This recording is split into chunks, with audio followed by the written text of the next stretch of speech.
Unfit for office, those are the words, the headline from this new piece by the husband of Trump aide Kellyanne Conway. This is George Conway writing for The Atlantic about President Trump's narcissism. It's something he's been worrying about for many months now, and he's getting more serious. He says, you don't need to be a mental health professional to see that something's very seriously off with Trump, particularly after nearly 3 years of watching his erratic and abnormal behavior. But before Conway, before all of us, there was Barbara Ress. She was a former vice president at the Trump Organization and the construction engineer behind Trump Tower. She's also the author of All Alone on the 68th Floor, How One Woman Changed the Face of Construction. And Barbara joins me now. Barbara, I was wondering if you could help us unpack this week, this especially dramatic week. To me, I had never seen the president as angry as he was at a couple of these press avails this week.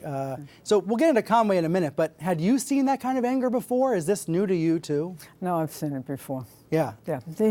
He was always very quick to react, never responded to anything, always reacted to it, and got very, very angry.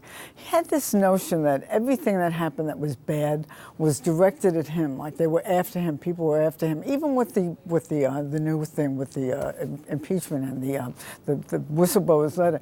Immediately says the whistleblower is he's a hack, he's a Democrat, he makes it like not that they're after something he might have done, they're after him, and that's the way he was. So that's a conspiratorial streak. In a way, you're saying yes. it's been there for decades. And you also wrote in the 80s about his narcissism. So this is something that you noticed a long time ago. I did, but somebody on the crew used to take the train in from Connecticut, and he read the Times every day. So he brings in this article one day that has the definition of a narcissist, and we're all looking at it, and it's got like, I don't know, 7 or 8 things listed, and it's like it might have been a biography of Donald Trump or a profile of Donald Trump. Yeah, he was always like this. So in a way, you're saying people should not be surprised. Absolutely. Do you think voters knew all of that, though, before they went to the polls 2.5 years ago?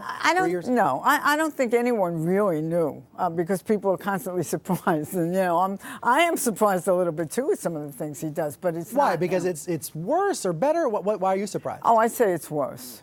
It's worse.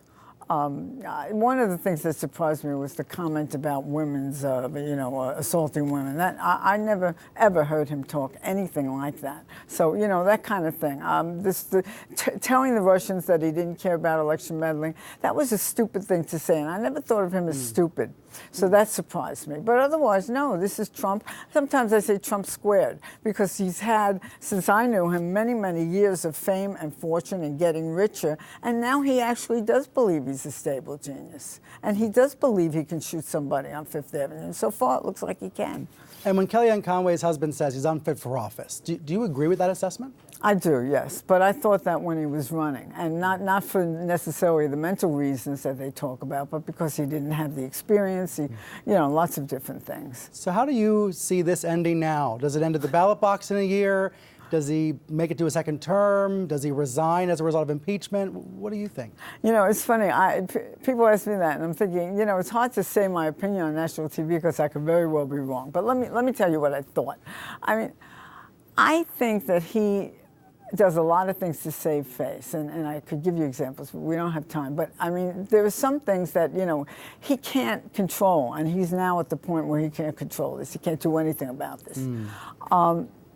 It would be very, very, very bad for him to be impeached. I don't know that he'd be found guilty, but I don't think he wants to be impeached. I think that's what this panic is about. And my gut tells me he'll leave office, he'll resign, or make some kind of a deal, even depending on what comes out. All right, there's the prediction. It's always nervous to do that on TV, but you know him. You've been there. Yeah, Barbara, thank you. My pleasure. Thank you.